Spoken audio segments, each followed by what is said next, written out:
Hi, I'm Sophie with Crew Chief Systems. Please enjoy this next video from Tom's Aviation. Hi, I'm Josh Wells. I'm the Executive Director for B29 Doc, a B29 Superfortress built in Wichita, Kansas. This was one of 1,644 airplanes built by the Boeing company in Wichita during World War II. Getting a close look here, Doc is one of two flying B29s that remain in the world.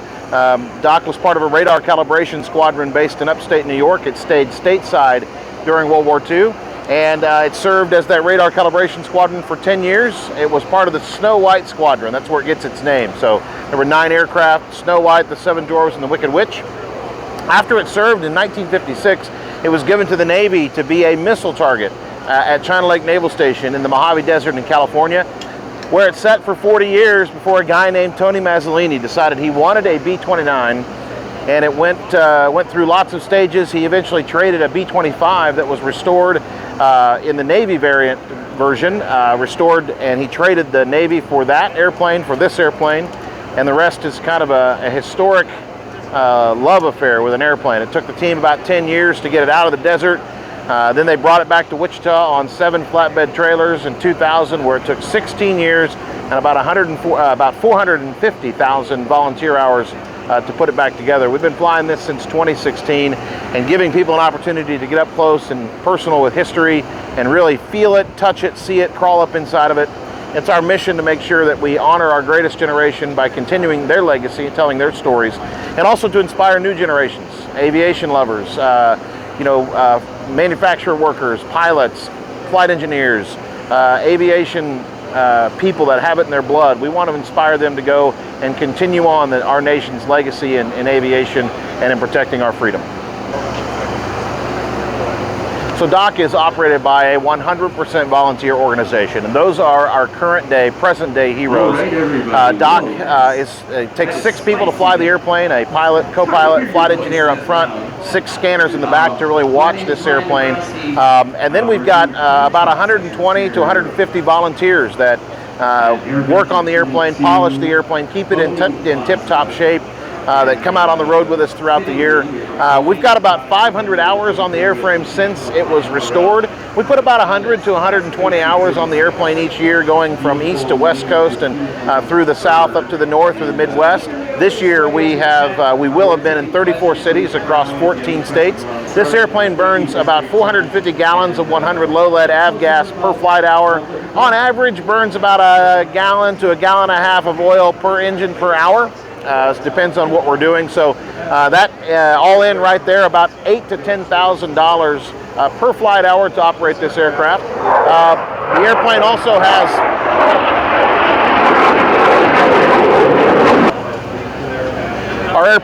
Curtiss-Wright hybrid engines, so they're the best of a couple of different engines put together. These are the Curtiss-Wright 3350s. Newer version of the B-29 engines that were used during the war and during its active service time. B-29 engines were prone to fires and other things, swallowing valves, eating itself, getting too hot. These engines don't do that. They're built by a company in Idaho, Anderson Aeromotive. Same engines that are on ours, that are on Fifi's engines, the other B-29. Another interesting part about this airplane is it was the first pressurized high-altitude bomber and the first all-electric aircraft. The only thing that's hydraulic on this airplane are the brakes, and that is powered by an electric motor.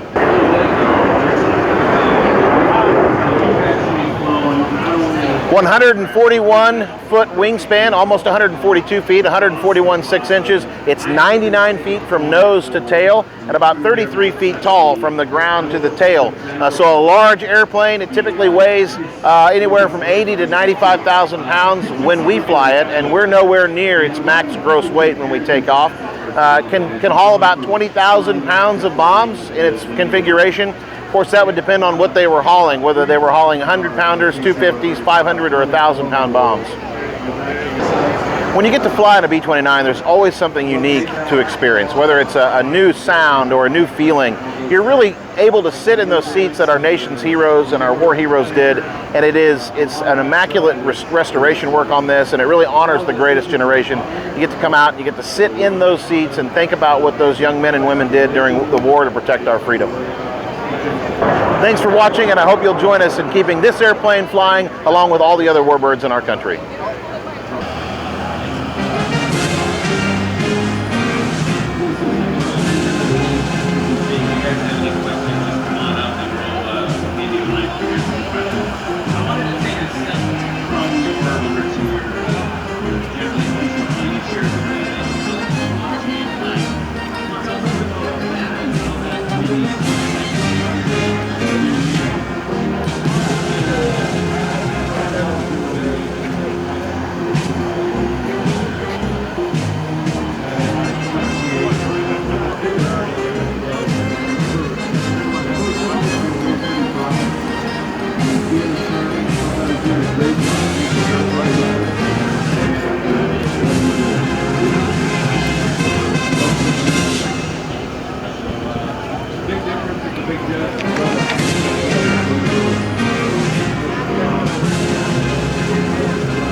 Please like, share, comment on our channel, and subscribe here.